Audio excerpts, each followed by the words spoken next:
Salam hormat dan salam sejahtera. Saya Vanessa Mering bersama anda dalam Berita Pagi Sarawak edisi Selasa 14 Disember. Sibu bakal mempunyai sebuah mercu tanda baharu iaitu World Fuchau Shiyi Park yang terletak di Jalan Gambir Sibu. Taman yang dibina dengan kos 3.5 juta ringgit itu bakal dilengkapi dengan pelbagai kemudahan yang mempunyai penceritaan sejarahnya berkaitan masyarakat Fuchau. Ia merupakan satu-satunya taman seumpamanya di dunia. Pembinaan taman tersebut merupakan kerjasama antara Persatuan Fuchau Sibu dan Majlis Perbandaran Sibu. Ketua Menteri Tan Sri Abang Johari Tunopeng ketika berucap melancarkan pembinaan World Fuchau Sea Park di Sibu, mengulang pendirian kerajaan negeri untuk terus membantu masyarakat Cina dari pelbagai aspek. Ini termasuk peruntukan tahunan sebanyak 10 juta ringgit. Selain itu, 9 juta ringgit diserahkan kepada Lembaga Sekolah Dong Sang Sibu bagi pembinaan blok-blok bilik darjah dan Dewan Serbaguna.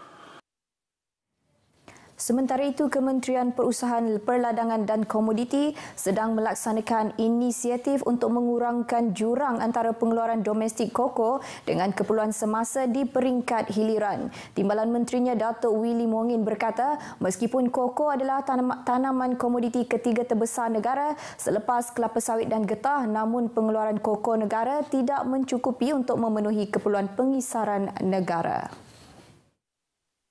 Sehingga September, jumlah pengeluaran biji koko kering di Malaysia adalah 436 metrik tan, manakala jumlah pengisaran adalah 250,438 metrik tan. Menurut beliau, keluasan tanaman koko seluruh negara adalah 5,955 hektar, melibatkan 5,098 pekebun kecil dengan produktiviti pengeluaran adalah 0.14 metrik tan sehektar sahaja. Justru menerusi program peningkatan hasil koko di bawah rancangan Malaysia ke-12 telah memperuntukkan seluas 50 hektar kawasan bagi tanaman baharu koko di Sarawak. Selain itu, strategi lain ialah dengan meningkatkan pendapatan pekebun melalui pengeluaran biji koko berkualiti dan berperisai unik seperti koko fine flavor serta pengeluaran koko single origin yang mendapat sambutan dan permintaan daripada pembuat coklat serta artisan coklat. Datuk Willy berucap pada program Jelajah Agri Komoditi #Keluarga Malaysia di Kampung Seromah, Serembu, Bau. Pada majlis tersebut, beliau turut melancarkan produk coklat single origin Puncak Borneo yang dihasilkan daripada biji koko yang ditanam oleh pekebun kecil di kawasan berkenaan. Manakala Kementerian Perdagangan Antarabangsa dan Industri, Terminal Perindustrian dan Pembangunan Usahawan Mintrade akan terus memberi bimbingan serta sokongan kepada golongan perusahaan kecil dan sederhana PKS, khususnya dalam kalangan penduduk luar bandar. Menurut Menterinya, Dato' Amar Awang Tengah Ali Hassan, pelbagai program keusahawanan dilaksanakan untuk memberi kemahiran kepada golongan itu agar mampu memajukan perniagaan sekaligus meningkatkan pendapatan mereka.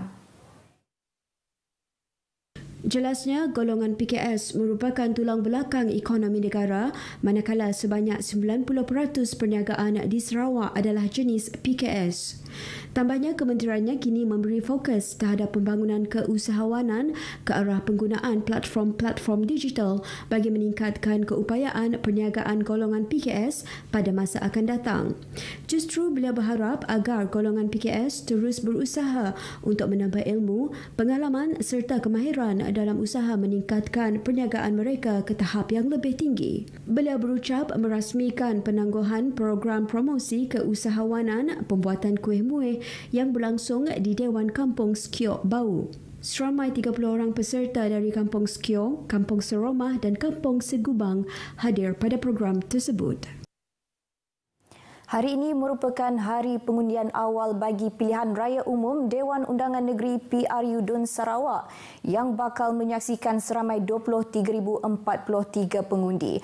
Untuk mengetahui perkembangannya, terus bersama Monica Geri di Ibu Pejabat Polis Kontingen Sarawak. Monica, silakan.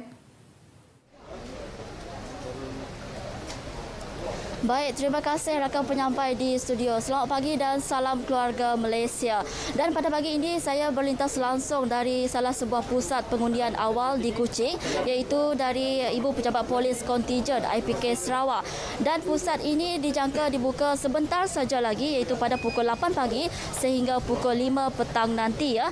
Jadi bagi pusat di IPK Sarawak ini seramai 872 anggota polis dan pasangan yang dijangka akan menunaikan tanggungjawab masing-masing.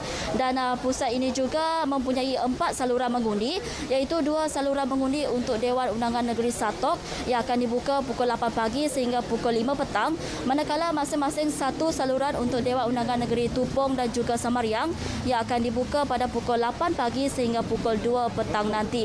Dan jumlah ini merupakan sebahagian daripada 10,548 pemilih daripada anggota polis, pasukan gerakan am serta pasangan mereka yang akan mengundi awal di 85 pusat pengundian bagi pilihan raya umum Dewan Undangan Negeri Sarawak ke-12 kali ini. Dan apa yang boleh saya kongsikan gambaran di sini ketika ini, semuanya mematuhi SOP yang telah pun ditetapkan dan tidak lama lagi akan bermulanya proses pengundian awal pada hari ini.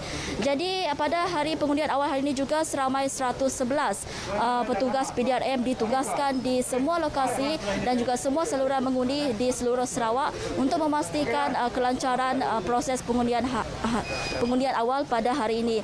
Itu saja yang dapat saya kongsikan langsung dari salah sebuah pusat pengundian awal IPK Sarawak.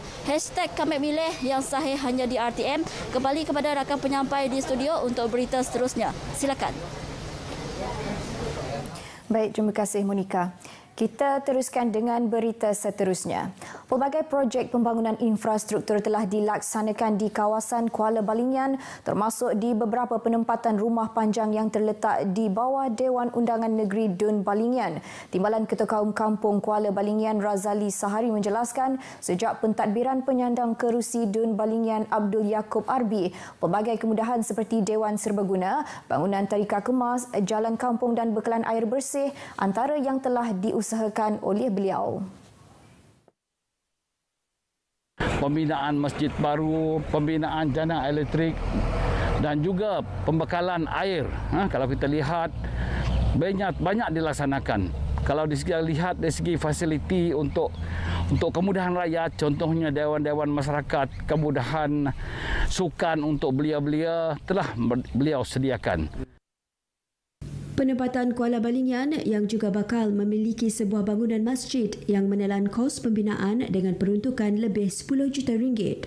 Justru Razali melihat adalah penting kesinambungan sesebuah kerajaan yang stabil bagi memastikan perancangan pembangunan dapat diteruskan. Sebab kalau kita alih ataupun kita tukar kepada pemimpin yang lain, mungkin kesinambungan kepada pembangunan ini akan terencat. Jadi begitulah harapan kami agar beliau terus memimpin dan segala perancangan yang telah ataupun dirancang oleh kerajaan akan dapat dilaksanakan seterusnya. Kampung Kuala Balingian merupakan sebuah penempatan masyarakat Melanau dan kebanyakan mereka bekerja sebagai nelayan. Limpahan pembangunan infrastruktur akan dibina di Kampung Binjai Meritam dan Kampung Telahak Meritam di kawasan Dewan Undangan Negeri Dun Bukit Kota. Selain naik taraf jalan simen rumah ke rumah, calon dari Gabungan Parti Sarawak bagi Dun N79 Bukit Kota, Datuk Dr. Abdul Rahman Ismail berkata RM150,000 diperuntukkan bagi membina gelanggang futsal. Selain itu, menurut Datuk Dr. Abdul Rahman, sebuah masjid baharu di Kampung Telahak dijangka siap Ogos tahun hadapan. Beliau yang menemui penduduk luar bandar di Meritam juga berkata, sebuah Dewan Serbaguna yang memuatkan 2 buah gelanggang badminton sedang dalam perancangan. Pertubuhan Belia Kebangsaan Bersatu Sarawak Saberkas merupakan platform terbaik buat belia negeri Sarawak untuk menceburkan diri dalam aktiviti kemasyarakatan. Badan itu menghimpunkan lebih 100,000 belia seluruh Sarawak, terdiri daripada pelbagai latar belakang, agama dan merupakan pertubuhan belia terbesar di Malaysia. Naib Presiden Sebekas Negeri Sarawak Dennis Ngau berkata, antara objektif Sebekas adalah memberi ruang kepada belia untuk menganjurkan pelbagai program kepimpinan dan kesatuan. Beliau berkata demikian pada majlis penyampaian hadiah sempena Karnival Sukan Sebekas Kasus 2021 Bowling Anjuran Sebekas Cawangan Telang Usan di Miri. Dennis Ngau yang juga penyandang bagi Dun Telang Usan berharap melalui penganjuran aktiviti sukan seumpama itu, mereka akan dapat berkongsi maklumat serta mengeratkan hubungan silaturahim bagi mengekalkan perpaduan dan keharmonian. Sementara itu, Ahli Parlimen Belia Malaysia Sarawak Spanky Steven berkata, setakat ini seramai 70% belia di Dun Telang Usan sudah mula aktif berpolitik. Baik, sekian berita pagi Sarawak edisi 14 Disember. Terus patuhi SOP bagi mengurangkan risiko penularan virus COVID-19 dengan sentiasa memakai pelitup muka dan jaga jarak fizikal meskipun dalam tempoh kempen PRU Dun Sarawak. #KamikMilih yang sahih di Berita RTM. Salam hormat dan jumpa lagi.